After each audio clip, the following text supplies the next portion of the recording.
little Oregon recruiting. We're going to move to the West Coast. Shout out to Oregon, who had a complete shutout of Purdue on Friday night, 35-0. Oregon gets their shutout. They're currently sitting at number 7 in the On3 industry recruiting rankings. Those are the recruiting rankings. They're currently sitting at number 7.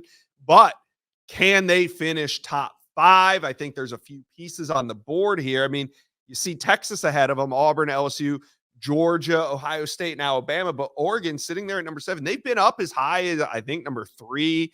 They sat at number 4 or 5 for much of the summer. Of course, Texas goes on their run. Auburn gets hot August into September. They go on their run. They're in the top 5, but Oregon sitting there at 7. There's still some pieces on the board, Steve. They could be moving up. Yeah, this has got a chance to really be a top 5 recruiting class for Oregon with some of the guys that they're in the mix for. They had a couple 5-stars on campus for their big win against Ohio State, and Buckeyes cornerback commit Naeem Offord. They're in the thick of it for defensive lineman Jakeem Stewart. Are they going to flip 5-star tight end Lincoln Cure? He's going to be on campus next month, or he's aiming to be. Vander Plug's another blue chip tight end currently committed to Washington that visited for the win over Ohio State. They're trending for on 300 linebacker Caleb Burns.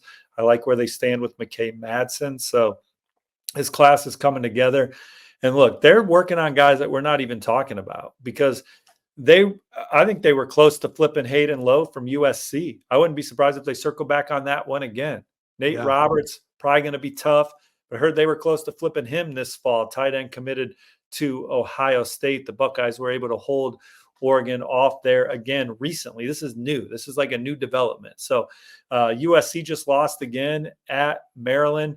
Hayden Lowe is a guy who has not put his phone down this cycle. So we'll see what continues to happen in some of those recruitments.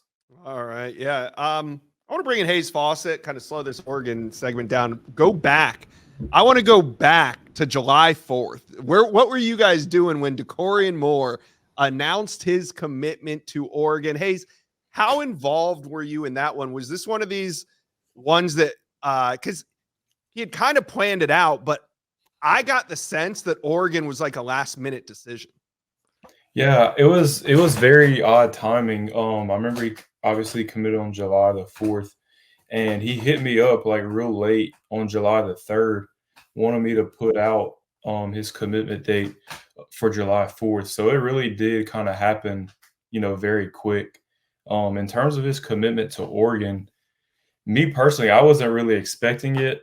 But I mean, that's what were you more so expecting? I mean, I didn't really talk to him much until he got to a point to where he was about to commit. So, like, obviously, he's an in-state kid. I thought Texas would, be the school for him, but committed to Oregon. Yeah, that was a very memorable moment, going live on his Instagram, only for us to find out with the green and yellow fireworks, of course, for July 4th. So Dakorien Moore is a Duck. Now, Steve, he's the number 1 wide receiver in the 2025 class, but what about the number 1 wide receiver in the 2026 class? I'm talking wide receiver Chris Henry Jr., who's already been committed to Ohio State for over a year. But with the Ducks getting hot, I mean, they've never really gone away in Chris Henry's recruitment, have they?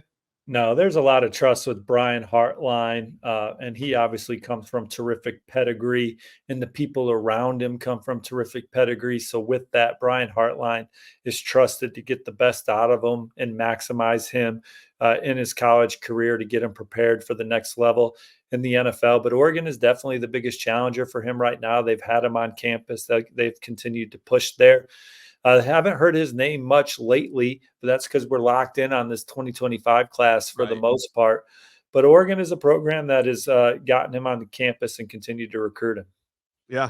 All right. So we'll see what happens there. But currently sitting at number 7, what do you think is maybe the ceiling for the Ducks? Because like we said, you got Jakeem Stewart, who's a 5-star defensive lineman. I kind of feel like LSU, Oregon are the main teams there. I know USC and Ohio State are still involved, but I kind of feel like those might be the top 2.